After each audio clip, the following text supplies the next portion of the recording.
page 300 et 301 ka tafsir al-Qur'an de sura 18 walaqad sarrafna gomdi min fensiti fi hada al-Qur'an nde al-Qur'an are linnasi wanande be min kulli masalin imorde kala misal wa kana al-insanu neddo latike akthara shay'in himo buri dudude kala ko woni kon jadalan wawgol wenje e sattere hunduko e diskutugol wama mana annasa hebal hadali yimbe ben sakaki yimbe ben ayyuminu de be gomdinta idh ja'ahumul huda tumande pewangal aribe wa yastaghfiru bi insino rabbam kajomi mabbe illa an ta'tiyahum siona nde arata be sunnatul awwalina lawi aditibe be aw ya'tihum ma nde arata be al'adabu lette den qubulan haraybe fewtondiri wa ma nursilul mursalina min wurtirali min nelirali nelaben illa mubashirina siona ko be woni weltinobe amundirina hulbinobe way jadilul ladina hibe wenjira ben kafaru yeddo be bil batil merende li yudhidu bihi fi be yosinir dum don al haqqa gonga kan wattakhadu be jogiti ayati ayaji ande wama undiru e konko be wajora huzuwan jalnori aman azulam ala foto do tonyude mimman dukkira ha hewtiti on wajora do bi ayati rabbi ayaji makko de farada anha udurni e majje wanasi yaw yejjete ma gaddamati daw konko juude makko den didi ardini e golleli inna menen ja'alna men wadi ala gulubihim e do berde mabbe de akinnatan ombode an yafqahu fi tabe fam qur'an wa fi adani me wat kanope mabbe wa qur'an pahu fi tabe nan qur'an wa inta dum haysano de be ilal huda faade pewangal falan yahtadu be fewata idan ontuma abadan poma wa rabbuka jomma al-ghafurun ya fatodo rahma jomira do yurmende law yu'akhiduhum ara onangirayno be bima kasabu sabu ko be fagiti gon fo la jalam o yawina nayno be al-adaba lette den kisan kono kanko ko munyido balskun lahum nodan be maw'idun fodore lan yejidu be bata min duni ko wori den fodole mawilan o nyorgal hotel kal qura de do ce ahlakna min halkide kono na men toñude dey lamma zalamu ko tumande kanje de toñuno wajalna men wadi le kadi lima halikim halke gol majjom mawidan fodore fi ndarugol simbe majjom acce kono be accal iden natande qissa annabi Musa e Sheikh Khudar qissa burdo e labede kadi burdo wondude e mu'jiza burdo hollude neddo yo wonu aden niido aden munyido aden dabbo gandal kono qissa don andi on a en addata e o tafsir qur'anu de do o do ko fi menen ekito tobben qissaji din fo ino numéro téléphone on 657 60 53 09 même numéro e réseauji din fap si ona areba ma email ka Facebook elaji abdoulaye kala@yahoo.fr wa idha qala Musa ante to manana Musa ma kanno li fata suka makko honno wete ko yushabun nun labra mi accata mi do yaha hatta abluga mewto ya maccu ma al-bahrain kama jeden di fotti don aw amdiya ma mi wulo ko don ma mi yaha hukuban dumunne falamma balagatu mande be hewtuno majma baynihima mo bondiral hakkunde majjon alego kade fotti don nasiya be jiti don hutaw ma lingil mabbe ngil fatta kada ngil lingil kadi jogiti sabila lawal majjon fil barika baru saraban e tufugol yaha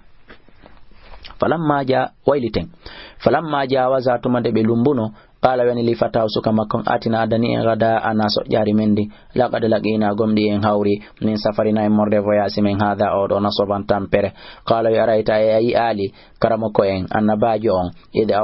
awayna to mande takkino den fowti den ila sakrati faade ka fetere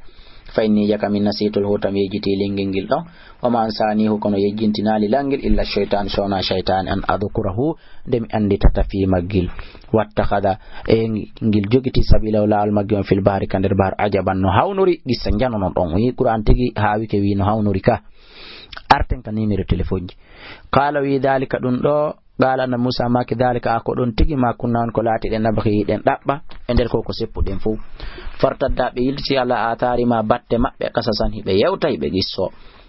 fajata be tay abdan jiyado min ibadina jiyado jiyabe amen atayna hum min okidu rahmatan yurmende min indina imurde ka amen ga wa allamnahum min andini min ladunna imurde ka amen ilman gandal qala lahu Musa anna Musa ma kan hal attabi'uka tawsa accay mi jokke jikki hunnu ala antu allimani fi ya janna awa mimma ullimta imurde ko janna da rushidan pewal qala Sheikh Darjabi innaka lan tastati'a wa tama yawundu dan saburan munyagol kono felore ala wa kayfa tasbir kono wawata munyorde ala ma lam tuhit bihi e do kon ka hubindaki dum khuburan humpitagol قال ستجدني أتويل إن شاء الله سي الله جبي صابرا كم منيدو ولا أسويل كم يدتا ما أمرا فيها كدين فيو قال شيخ دروي أوا فإن اتبعتني ساجو كيلا فلا تسألني تعالى عن شيء هاي في فوس حتى أحدث لك هامي فوت أنا ما من إموت ذكرا جنتنا قول ما فيما موسى أوا فانطلقا بيه حتى إذا ركبها بوقت في السفينة إلانا بلوم بها بغين خرقها شيخ درسيك كفتش بني قال يا أخرقتها يا فتشك لتخرج فيها عيول أهلها يم مكة لقد جئتكم لأديد شيئا هنا إمران هوني قال يا ألم أقول أمي وأنا إنك لن تستطيع وتما يوندو دي صبرا من يقول قال لا تؤاخذني متركما وتانانجتي بما نسيت كلكم يجتكم ولا ترهقني وتانانجي وتاينغنا نون كدوني تافوان من أمر مرد فيها كان أسران ساتين فانطلقا بيادي حتى إذا لقي هابه فتوي كد غلاما إبايكم فقتله ويوريكم قالوا أقتلت أوري نفسا ونك زكية لا وكي كبونا هونده بغير نفس قال داي ورغل ونكيغو هي لقد جئتكم ديادي دو كد شيئا هونده نقران أنينين haray musibbe julbe don nande imbewa no ata dabeji no wada mufe man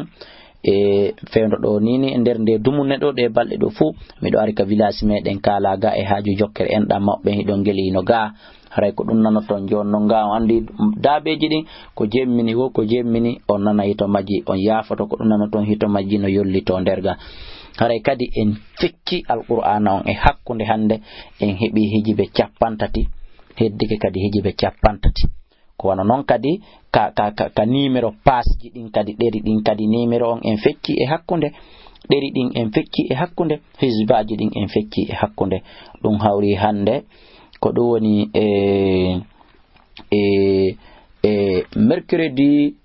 le 15 janvier l'année 2014 en Turquie Allah subhanahu wa ta'ala